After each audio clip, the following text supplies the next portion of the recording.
Gawin muna natin konti.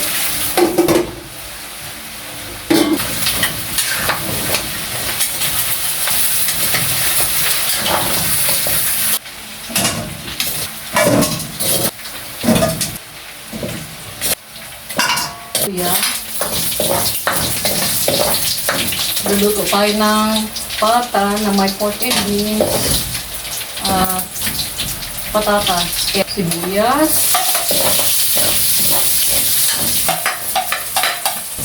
Yan po, style ko ngayon. Ang bawang.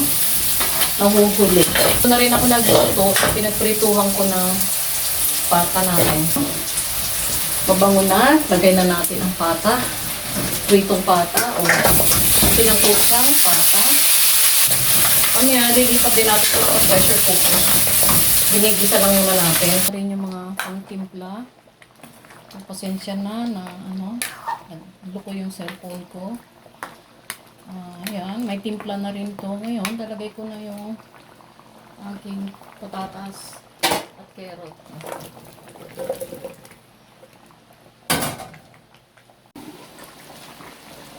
Pasensya na ha, naglo ko yung cellphone ko kanina. Kaya yung ibang ano, di ko na naipakita yung mga ginawa ko. So, ito. Lagay ko na rin yung ano, mga patatas at carrots. Naglagay ako ng pork and beans. Ayan o. Pork and beans, isang malaki at isang maliit na lata. Tapos may timpla na rin ito at saka pork cube. Ngayon, ililipat ko siya sa pressure cooker para mas lumambot. Mga 15 to 20 minutes.